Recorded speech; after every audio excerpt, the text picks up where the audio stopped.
So, yeah, starting with Jolt Capital. So we're an investor in late-stage companies, 10 to 100 million euros revenue in Europe, in technology and in education. And Pierre will present Alma Learning Group, which is one of our portfolio companies. No, we are bullish as well about education because states are letting education go, and this is creating huge opportunities for good companies. We are very careful in what we select as companies. We stay away from a few things. We stay away from companies, startups, which are paid by states or which are serving states, because they are letting it go. So why would you try to get money out of states? And those things are going to have an end very soon, I think. So we don't go after companies which are working for states. And on the other hand, we're very careful about seeing people who are doing what I would call vain innovation, which is, believing, for example, that technology is going to replace human beings in many things. I saw startups pretending that AI would probably be able to replace teachers in philosophy. And so those things actually are uninteresting to us. We are looking at technologies and companies which are really adding things to the quality of the academic teaching and the performance of students. We have lots of responsibilities here as investors and as entrepreneurs. We need to be sure that what we do is adding a lot to students and not pushing technology in a really uninteresting way or dangerous way even. So here, let's be very careful at keeping those human links and so on, and using the technology in the right way. That said, there are lots of companies which are able to use technology for what it is good for, and we see amazing examples of companies which are growing seriously, not only in number of users, which is cool, but sometimes you can have tens of millions of users and be worth nothing, but really in terms of EBITDA, profitability, growth, and great service to students and parents. So if you have that sort, always happy to discuss with you and eventually to invest in you. Now, the best example is Alma for me, so I leave it to Pierre to explain what he does and how he created this wonderful company. Thank you, Jean. Good morning. I will try to be in the right timing in front of the 10 minutes I have. So if we go through Alma very quickly, the first point is exactly what said Jean. We have a clear mission statement regarding the human beings we are dealing with daily, our students, which is effectively to enable each of them to reach the best on their development, talent, and giving them the maximum of their own development and personal development. This is the mission statement of Alma, which is originally a build-up we created in 2012, starting with one school, one company, which is now gathering something like 9 companies, growing up from 5 to 55 million euro net sales in 5 years, gathering 19 quite exclusive brands and schools, such like Atmer in Paris, Cours Legendre, Learnissimo.com, which is a webcam platform, and for instance also Formalis. We are covering at Alma each field of what we can call the educational business, from initial K-12 to vocational, from face-to-face activities with, I would say, physical schools and homeschooling, and of course we are trying to develop that company based on the expertise we have with Jean-Philippe Serres de Rothschild, which is also my partner, and myself during those years. You see here quite deeply the detail of our organization, including the African activity we are developing currently in Côte d'Ivoire, in Abidjan.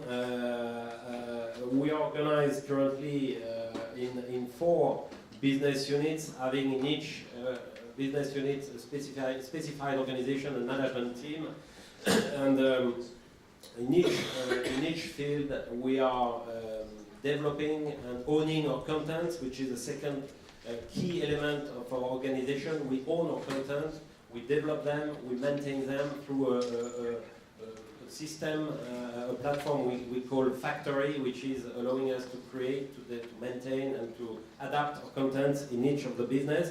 And today, thanks to the platform we have and the size we have, we gather something like 75,000 kids and students, online paying and active students. So we are definitively on a for-profit business, if I may say so. And on face-to-face, we are gathering 1,000 students on all the schools we can gather. Regarding technology, what we did is during the 5 years we invest a lot in the platform or learning management system, Alma learning management system, in order to be sure to be self-sufficient and autonomous regarding content, as I said, regarding the fact we can manage our students, our schools independently. And we are focusing with the team, which is composed by 25 people coming from the e-learning and edutainment business. We are focusing on individualized and interactive interactions with our families and students. This is a key factor for us. So I can go through the slide, but I said it, Minich. Effectively, we own our content. Effectively, we have strong fundamentals, and at the conclusion, I think Alma is a company which is deeply 1 minute. Thank you. Deeply organized through its build-up strategy, because we think that the isolated school on a country-by-country side needs to be part of that group, and in order to allow us, in fact, to acquire new brands, we are doing acquisition on a 6-month basis. We're on an international pipeline of acquisition, which is very targeted, very clear. We also explore, thanks to the R&D team, new functionalities, as I said.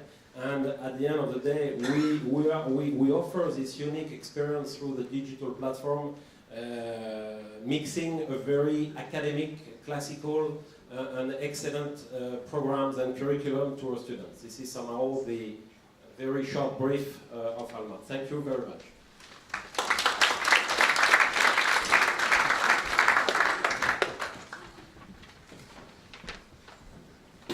Good morning. I'm Lisa Barrett, and as mentioned, I'm a senior advisor at Mustard Seed.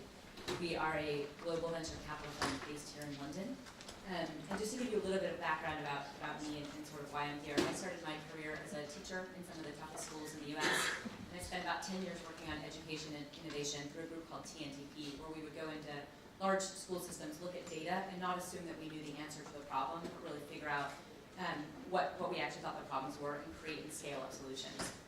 And I also was a director at Coursera, so got to work directly with the lovely and talented Daphne Kohler, and before I helped to set up Mustard Seed here in the UK. And then briefly, so now I'm a senior advisor at Mustard Seed, but I'm the managing director of a group called Avado Digital, where we help companies and organizations and people transform digitally, so really understand what digital mindset and capabilities they need to move forward. And I'll get into that in a little bit. So just briefly, Mustard Seed, again, is a global venture capital fund based here in the UK. We seek to change the way that capital is allocated for social good. And typically when people talk about doing well and profit, there's an idea of a trade-off. But we really think about that as what we would call a virtuous venture cycle. So Coursera is a great example of that. Part of the reason Coursera has been so successful is because it has a social mission and has been able to get people behind it, all types of stakeholders. So from the partners who chose to take a risk and get on the platform, to the learners who are using the platform, that social mission is really important and the reason that Coursera is valuable and able to scale. So I've been asked to speak just about a couple investment trends that I'm seeing that I think are interesting as I head up the education investments at Mustard Seed. And so one example relates to what I think about like the Ubers and Airbnbs of the world, where you have groups or platforms or technologies that are able to scale and create dominant market share and create interesting brands. And then around them you have these other groups that appear that are providing services that make the user experience better or allow the platform to better achieve its end goals. So for example, in the case of Airbnb, you have groups like HostMaker that make it easier for you to rent out your place or get the service that you want without a hassle. So what's been really interesting to me is looking at platforms like Coursera, where we now have 20 million learners on the platform. And now there's definitely a need for groups and technologies around that to improve the services. So for example, if you think about what you hear in the media about what's working or not working with MOOCs, and I would definitely debate some of those things. For example, completion rates are talked about a lot. So we see the local tutoring and study groups that are jumping up. Also gamification and career services based on the outcomes that learners get through being on Coursera. And then things like corporate add-ons. How can corporates take advantage of the courses that are on Coursera? And then what does it actually mean to earn a certificate on Coursera? So you can imagine local certification services. So I'm particularly interested in companies that have realized that you have an existing captive audience of 20 million learners on Coursera. How could you then provide a service that enhances those outcomes and creates value along the way? Second trend relates to what's near and dear to me, which is what's the most important asset in education. And I would argue that lots of research points to it being still teachers. So what's the most important resource for teachers? In fact, often I would say it's their time. So I'm really interested in those investments that are taking advantage of that. So here in the UK, for example, a company called EdTech, which is making it easier for teachers to understand the resources that are around them and the ones that are going to drive outcomes for their kids. So for example, when I was teaching in Oakland, California, I taught students with special needs, and I had to differentiate quite a bit to move them to grade level. And I had no idea what was around me except for what I heard from my colleagues or I happened to research. And EdTech is making those things very transparent. So if there's a local tutoring program or there's free services or there is a group where grandparents will come in and tutor in your school, you can get that sort of information from EdTech, saving teachers tons and tons of time and ultimately collecting data and making that more efficient. Arbor education is another example of that. So there's lots of data available. I'd say this country is better than mine in making data transparent and working across the entire system. But you can't always understand it. So as a teacher or an administrator or someone higher up in the system, you don't always actually know what's going on. So Arbor takes that data and makes it much easier for you to do something with.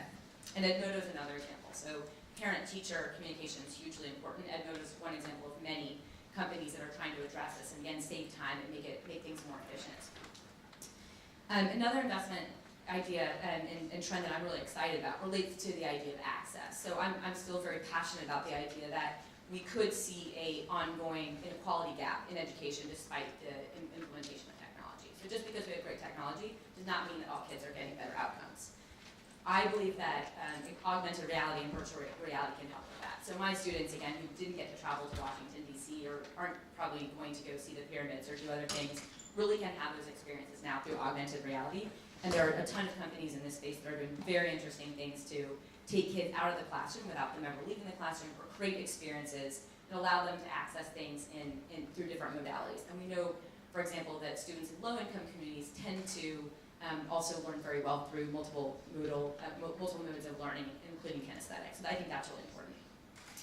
And a fourth trend I think is interesting is what we know that we didn't know before about education. So this is an Oxford classroom, and as you can see, the professor is doing his thing, and people are highly engaged and are paying attention. But what we don't know is that these guys are actually bored, and they tuned out about 15 minutes ago, and the rest of the class is on WhatsApp, actually, and they're not doing what they're supposed to be doing. And again, Coursera and other platforms, education technology platforms, are a really good example of what we can actually see now. So you actually know when people stop paying attention. You actually know when they look like they're learning, but they're not. And when they're moving along, but then they don't pass assessment. So I'm really interested in this fact that right now in the US, there's a $70 billion market for professional learning. And in the rest of the world, that professional learning market is $130 billion worldwide.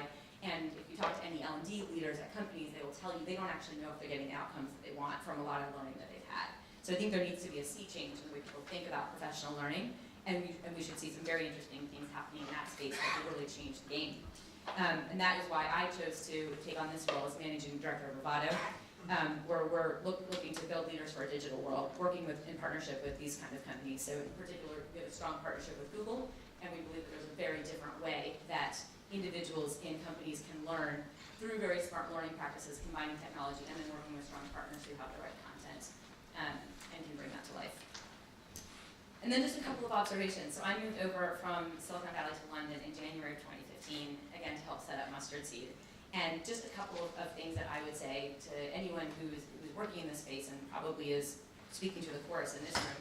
But the first one is really get the context. So I still talk to a lot of companies where they're not close enough to teachers. So they're building platforms that are brilliant and have great ideas. But in fact, when I look at it as a teacher, I think that's actually not how I would plan a lesson. lesson. And that's actually not how I would talk to parents, and that's actually not how I would use my time. So I can't emphasize this enough. Folks really, really getting the context and being very close to the people that they're trying to serve. And then the second one is think bigger. So I've had just a number of companies in the UK where I've met with them about investment, and they say, and our goal is to be in 30% of schools in the UK in 5 years. And I think, why not all schools and why not in the US? And they'll actually say to me, am I allowed to say that? And in Silicon Valley, you're allowed to say that, and I'm not always sure that in Europe, we as investors reinforce thinking big. I think sometimes we actually push people to make money too quickly, or to be too reasonable. And I would say, really, we need to think bigger.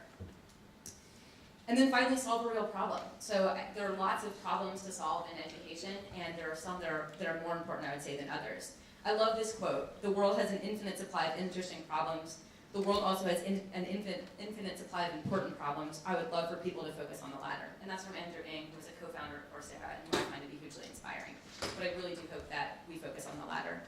And then there's this quote that the unexamined life is not worth living, but I would say a reasonable life is not worth living. So I really encourage investors to look for people who are doing unreasonable things and entrepreneurs to do unreasonable things, because I think that's the only place that we're going to get where we need to go. And again, I do believe that education and technology can do a lot, but if we're not really, really careful about the way it's implemented, who it's serving, if we're thinking big enough, if we're really thinking about the big picture, then there's also a lot of dangers. So thank you very much, and good luck to everyone who's working on these things. Good morning, everyone. I'm Gaku, a founder and president of RareJob.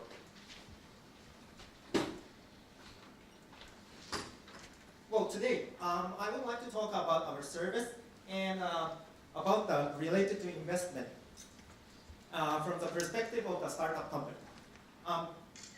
What we do right now is one-to-one online English tutorial service using Skype. The problem we have in Japan right now is many people learn English, for example, like 10 years, but not so many people can speak English. Only 5% or something like that can speak English.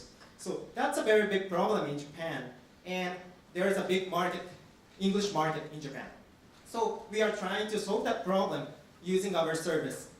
And with our service, we became #1 online English school in Japan.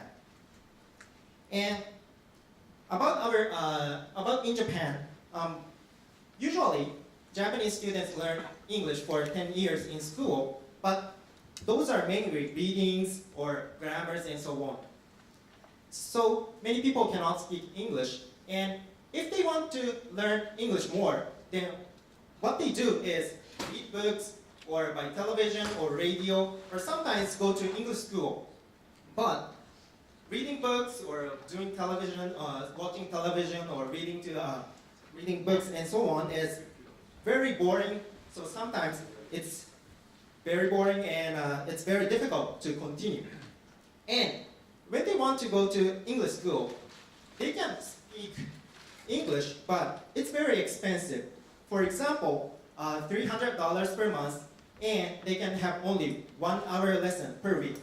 So it's very expensive. So many people went to English school, but they cannot improve their English skill. On the other hand, online English tutorial, we have 3 good aspects. One is it's very convenient. For example, our service is from 6 a.m. until 1 a.m. midnight. And they can take lesson 5 minutes before the lesson.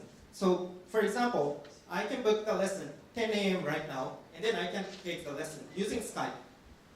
So, we are using Skype, so if you have mobile phone or PC or tablet, then we can have lesson anywhere. For example, at their home, or at your office, or while in the car or walking. Anywhere, we can have lesson. And second good thing of online English tutorial is effectiveness. Since there is a tutor over the screen, so students will be engaged to English learning. It's not like e-learning, so there is a teacher over the screen. So it's very fun for students. So teachers try to make the lesson enjoyable, and students feel that students want to take a lesson again tomorrow. So that's why they can continue English lesson. And then the third thing is, it's very reasonable price.